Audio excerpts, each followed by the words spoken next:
Joe Beermaster, the Car Master here. We have a brand new Honda HR-V. I'm going to show you how to change this tail light, or if you need to change a bulb, but these are LED lights.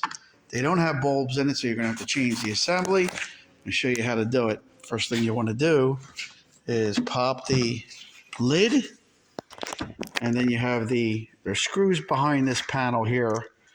So here's the new one. You can see there's two holes there. So there's screws. Then there's a slide clip that holds it on. So first thing we're going to do, you can see this panel's already cracked from that accident. So we're going to pry this panel off. You want to do it very carefully because you don't want to break it. And see that thing popped right off.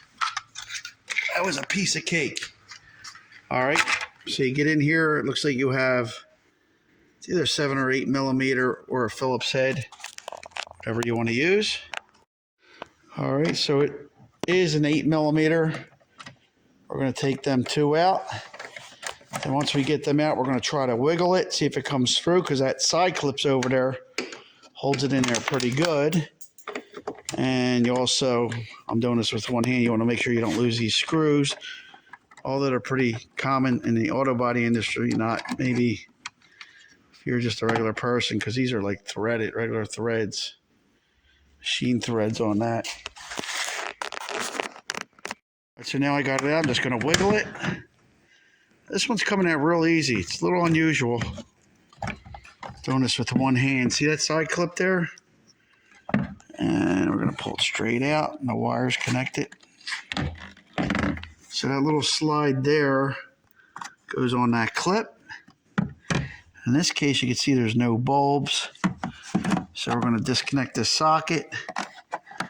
Disconnect this. It's got a little tie on there. And then just plug the new one in. And that's how it's done. All right, so I plugged it back in. I'm going to put the little clip on.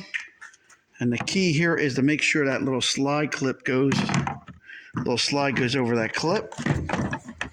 Because if you don't get that right, you won't get it on right. Just give it a little tap. Everything looks good. We're going to put the two bolts back in, put the cover back on, and you're done. You could test it, but using your turn signals or brake light, whatever. But once that's plugged in, if you have it plugged in right, it will work. Joe Beermaster, the Car Master, thanks for watching. And please subscribe. I appreciate it. Take care.